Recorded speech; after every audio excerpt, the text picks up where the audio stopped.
Bonjour à tous et bienvenue à cette table ronde. Je suis Adrien, responsable commercial à l'agence Delaware de Lille. Nous sommes aujourd'hui réunis pour vous présenter le projet de DataVis, de visualisation de données de la société Le Safre. Le Safre a en effet mis en place une solution innovante qui permet à ses équipes de prendre des décisions grâce à des chiffres étayés et de gagner en agilité. Pour ce faire, j'ai le plaisir d'être accompagné de Maxime Wallard, responsable du domaine décisionnel du groupe Le Safre, et de Baptiste Durier, associé Delaware à l'agence de Lille, pour Delaware France donc, en charge de la practice innovation et data.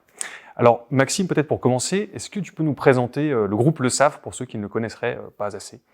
Bonjour Adrien. Donc le Safre était un acteur majeur dans la fermentation. C'est un groupe qui a environ 170 ans, qui est présent sur les 5 continents de par le monde, qui compte à peu près aujourd'hui 11 000 collaborateurs, un petit peu moins. On connaît l'activité historique de Le Safre est celle de la panification. Donc c'est essentiellement la levure et les ingrédients pour faire le pain.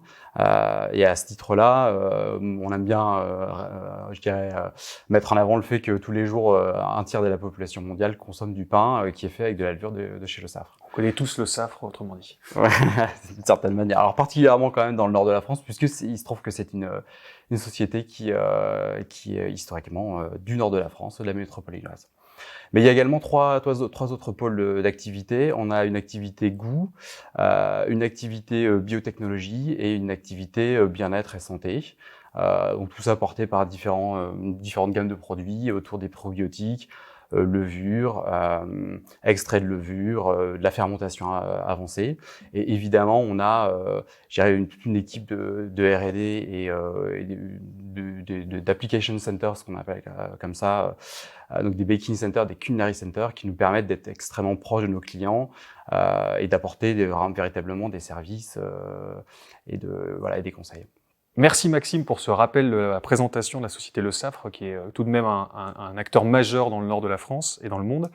Peux-tu nous en dire un peu plus sur le rappel de l'historique de la relation entre Delaware et Le Safre? Quand a-t-elle démarré et finalement sur quoi travaillons-nous ensemble? D'accord. Donc on a commencé à travailler ensemble en 2015.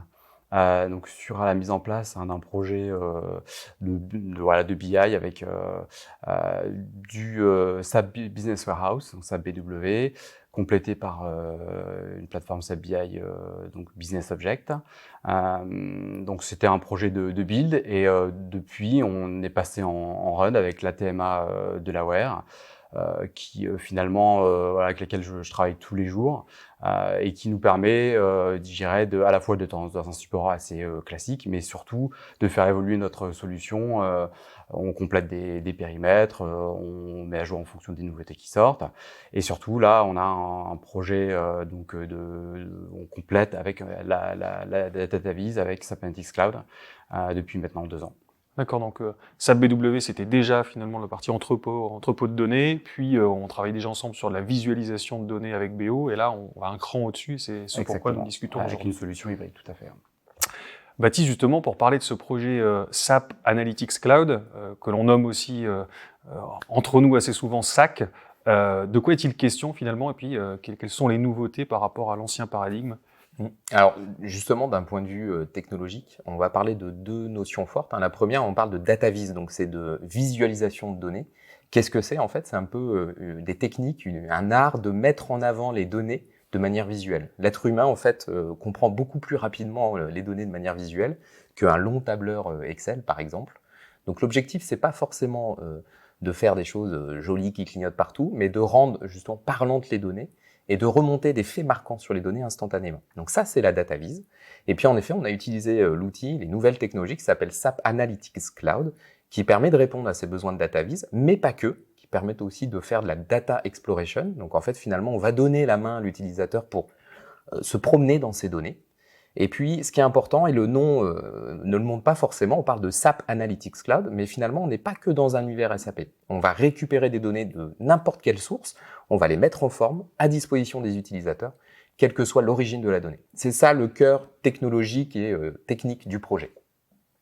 Donc Baptiste, finalement, si je comprends bien, nous explorons chaque jour à travers nos comptes bancaires, de la DataVis, finalement, les indicateurs qu'on nous montre. Et je pense qu'ici, le lien est tout trouvé avec le projet Horizon de l'ESAFRE, puisqu'on parle justement d'un projet autour de la finance. Je vais du coup te laisser présenter le sujet, Maxime. Donc Horizon, c'est donc notre plateforme de reporting financier. C'est un projet relativement récent chez nous et qui nous a vraiment permis de pouvoir suivre la performance du groupe. On est passé véritablement avec une nouvelle manière d'analyser notre performance.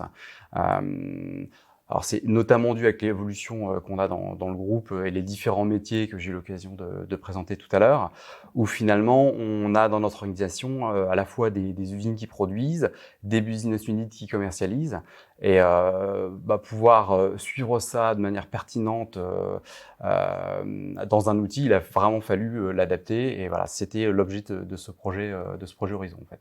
Merci pour cette présentation, du coup. Donc, on comprend mieux, du coup, ce qu'est le projet Horizon pour le SAF, mais finalement, qu'est-ce qui pêchait, qu'est-ce qui manquait fonctionnellement, et qu'est-ce qui a fait que vous avez dû vous tourner vers une solution telle que SAC? Effectivement, alors ce qui manquait, c'est véritablement la couche de présentation, puisque finalement, on avait un passage obligatoire par les contrôleurs de gestion pour extraire la donnée via donc un add-on Excel ou des rapports très statiques. Donc rien de très visuel en somme. Et véritablement, ce qu'il nous fallait, c'est une couche de DataVis pour un accès direct à la donnée. Alors, on avait finalement plusieurs objectifs à remplir. La mise à disposition d'un outil de visualisation, alors au plus grand nombre, étant entendu qu'effectivement c'est une information assez confidentielle, donc on a différents publics derrière, et donc il nous fallait mettre à disposition une expérience utilisateur à destination de différents publics, un public vraiment top management, d'experts groupes, d'experts dans les business units ou dans les régions, donc planification, puisqu'il s'agit de notre activité. Alors le tout, évidemment, en bénéficiant de l'infrastructure Pulsar, donc c'est des sécurités, une sécurité applicative, ce qui est extrêmement important forcément chez tout client, mais particulièrement chez le SAR, évidemment. Tout cela, il fallait que ça se fasse par une manière finalement très visuelle pour bénéficier de ce que peut nous apporter un outil comme SAC. Donc l'idée, c'était de raconter une forme d'histoire. Voilà, le terme storytelling est beaucoup employé, et pour le coup, c'est vraiment ce qui se passe. Donc on rentre dans les stories finalement avec un angle d'attaque relativement agrégé. Puis en fait, on accroche vraiment l'utilisateur et on va l'amener à différentes analyses via des onglets, via des liens. Mais tout ça avec une approche vraiment guidée, j'ai envie de dire, qui est vraiment intéressante. Et alors Maxime, du coup, par rapport à l'expérience de l'utilisateur, l'ergonomie, comment est-ce que vous avez travaillé ça pour faciliter l'adoption? Alors, on s'est fait, pour le coup, l'accompagnement de l'AWARE était hyper important là-dessus, puisqu'il y a des usages à mettre en place, avec la faculté de mettre des éléments toujours au même endroit, travailler sur la charte graphique qui permet à l'utilisateur de s'y retrouver à tout moment et de créer des habitudes finalement. Ensuite, un aspect extrêmement important du projet, c'était de contribuer en fait à la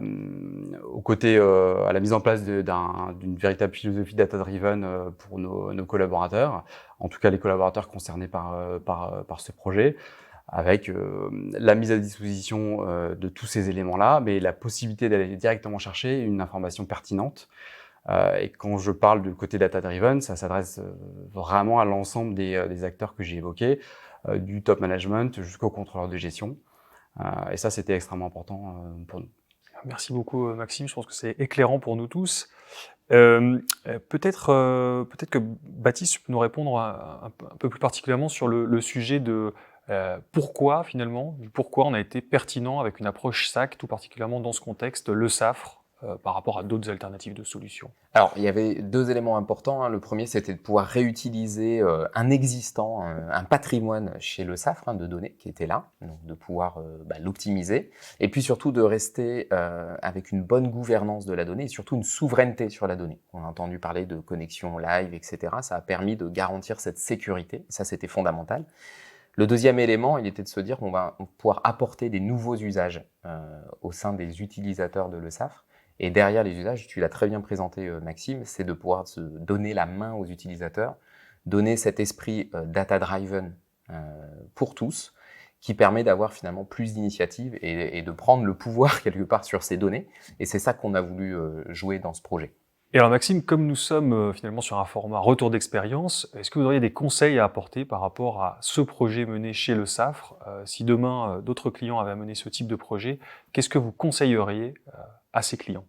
Alors, en premier lieu, je dirais, nous concernant, une présence assez forte de l'IT, en l'occurrence de mon équipe, a été vraiment nécessaire et dans la mesure où l'expression de besoin du métier est, en fait finalement elle est très empreinte de ce qu'ils connaissent aujourd'hui et eux enfin auront du mal à vous exprimer finalement véritablement ce qu'ils veulent. Donc il y a eu un prolongement, un accompagnement fonctionnel ou technico-fonctionnel de la partie de l'IT qui était extrêmement importante. Le deuxième point, ça a été une forme de challenge technique pour trouver la bonne visualisation pour telle ou telle thématique. On a à disposition beaucoup de représentations disponibles et trouver la plus pertinente. Et encore une fois, se détacher de l'existence qui est fait aujourd'hui par les contrôles de gestion, par exemple, ça a été un challenge. Le troisième point, alors nous concernant, on a volontairement décidé de partir sur ce qu'on appelle la Live Connection avec SAC, c'est-à-dire que la donnée reste dans notre entrepôt de données et elle est exposée dans SAC. Il faut savoir qu'on a des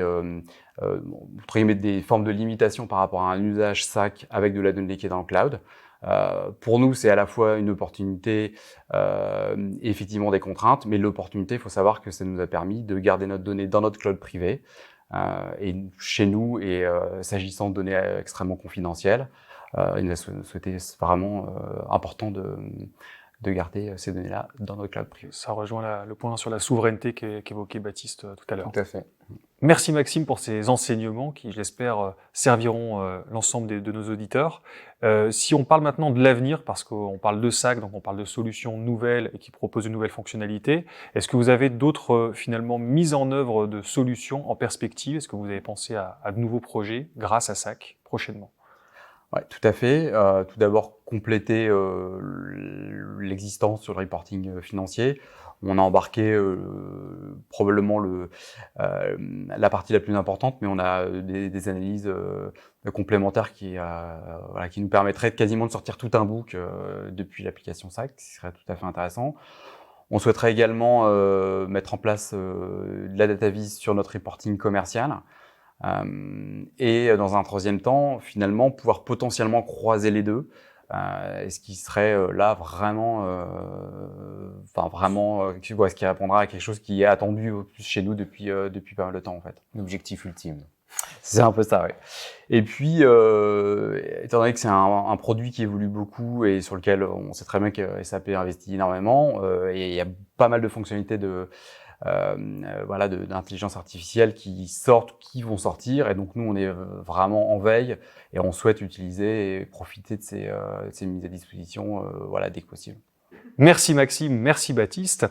Vous l'aurez compris, à travers ce projet SAP Analytics Cloud, Delaware et le SAFRE ont mis en œuvre une solution qui permet aux utilisateurs métiers finance de disposer d'informations fiables, étayées, avec des chiffres finalement résolument orientés self-service et data-driven, et qui permettra donc à l'ensemble des utilisateurs finaux de pouvoir prendre des décisions grâce à des chiffres étayés.